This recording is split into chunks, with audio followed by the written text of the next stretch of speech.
Hello everyone, welcome back to the next video in SQL Server. Today we are going to see about what all are the TCL and DCL commands in SQL Server. TCL are the transaction control language and DCL is the data control language. Where in TCL we have transaction commands like begin transaction and rollback activities, also committing the transactions. In data control language we have grant and revoke accesses. Already we have seen how to assign users and use them in your database.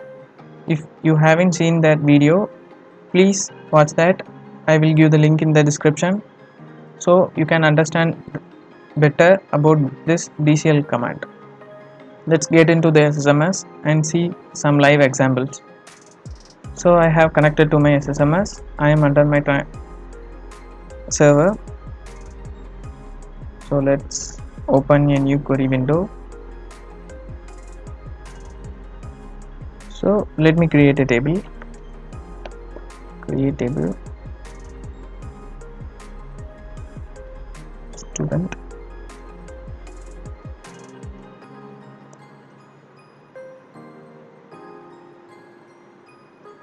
ID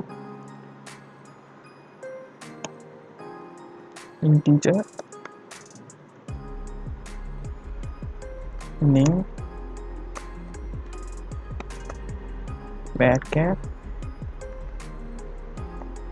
So name is a built-in keyword, so it shows us in a blue color. So to avoid this, you can enclose the name into square brackets.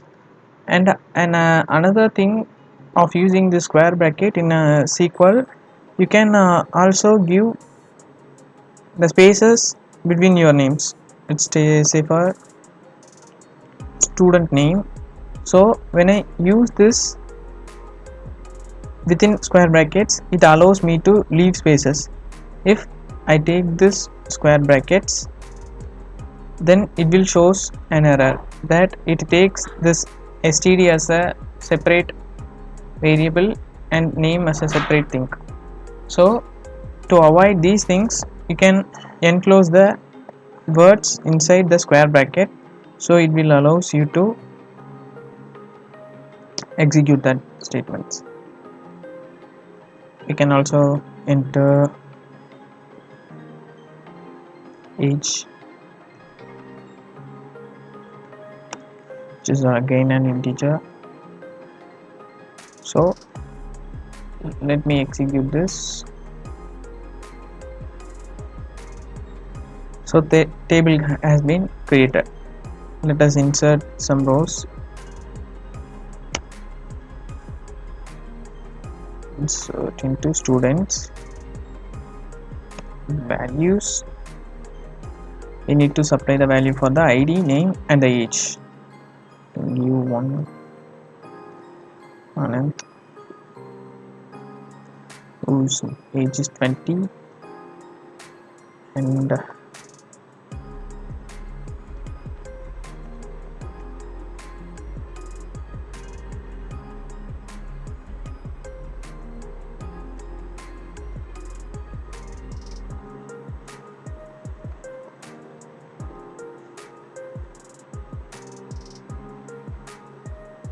so you can also add another row.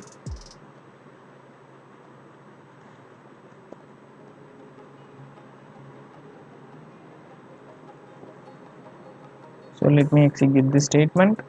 So 4 row got affected into my table. So let's select the table.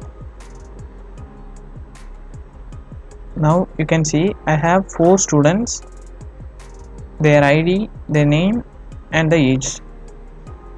So let's say for example I am going to update the age value for the second student as 21.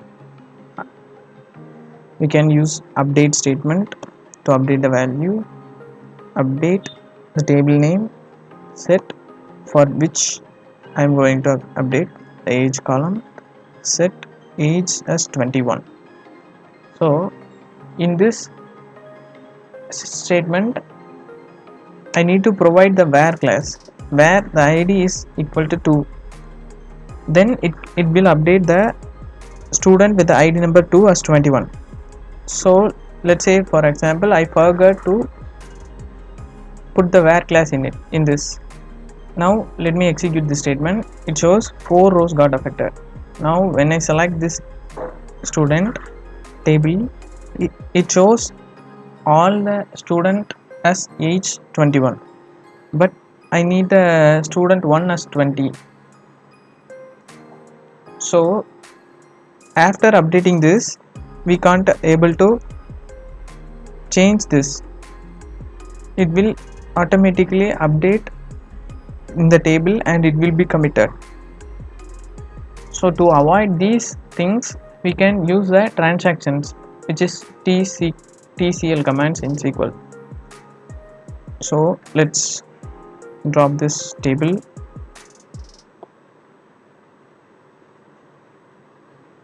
Let's recreate this. Let's insert again this. So now see,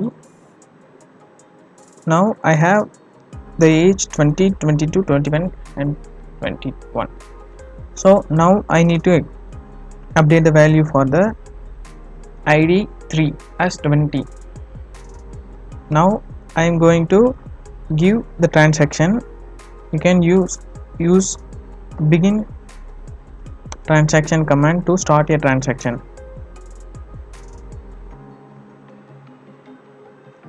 So now when I execute this, it also shows 4 rows got affected, but when I select this it shows 4 students updated as 21. But we don't need to worry about this because we have created transaction.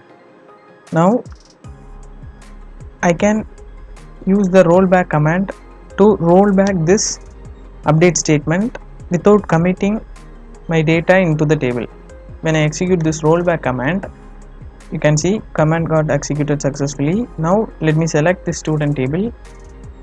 So none of the rows has been updated because the transaction has been rolled back. So the update statement has not been executed in this situation. So you can use this transaction to roll back the activities if it goes into an error or an unexpected error. So now you can understand why and when we can use this transactions and how it will be useful for us in the database management. So now say for example I provided the var class. I need to update var id is 3. So now let me execute this. So I have begin a transaction. Now updated a row. The row has been updated in this session. So what if another user in another session will see what the record in age for the id number 3. Let's say for example, let me open a new session. Let me copy this select statement and paste here.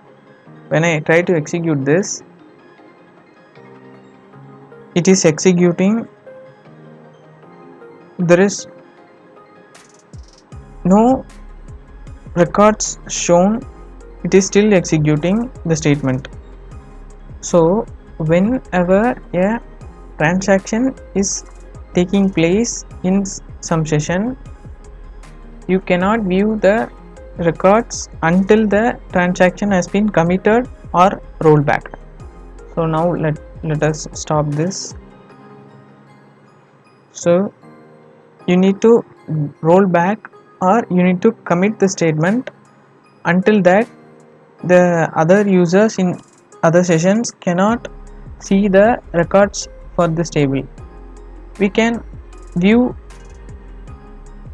the uncommitted such transactions using a SQL command, which is you can set the isolation level to read the uncommitted data. Let's say for example you can use the set transaction isolation level to read the uncommitted state data. So while I executing this, the command got executed successfully. So still I didn't roll back or commit the begin transaction. When I try to execute this statement, now it's got executed and it displays the records, and you can see the ID number 20 got changed as age 20. Let me roll back this query. So command got executed successfully. You can see now the ID number 3, age is 21. So here it is 20. When I execute this again, it shows 21. So while a transaction is being executed, you can stop the transaction by rollback or commit, or you can use this isolation level to read the uncommitted data while being the transaction is processed. So we have seen how we can use the transaction command and safely roll back the activities. What if I need to commit this? So let me start this transaction, and before rollbacking this I need this changes. So you can use the commit transaction. This statement will automatically commit the transaction and it will be directly updated into the table. Now let's select the student table. So now the student with the ID 3 is permanently updated as 20. If I need to roll back this, we cannot able to roll back because we have committed the transaction, so it will automatically saved inside the table. So by using this transaction, you can avoid committing the unnecessary transactions directly into your tables. So we have DCL commands, which are used to grant and revoke permissions to the users for particular tables for particular operations. So let me give grant the select privilege on which table you need to specify. So let me give the select on student table to the user 1. So while executing this statement, the user 1 can perform all the select operations on this student table. We can also provide the update access and also the insert access. Any privileges, all the privileges at once for the selected user. So the grant statement will be useful to provide access for certain users on certain tables for certain operations. After giving necessary permissions, you can also revoke the permissions. You can use the revoke. While executing this statement, the select, insert, update operations for the student table to the user 1 will be revoked, and the user 1 no longer will get access to the student table he cannot able to select or update or insert the statements into it.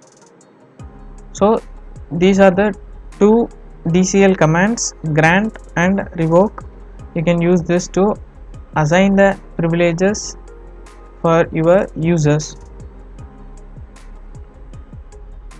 So I hope you have understand all the TCL and DCL commands in SQL Server.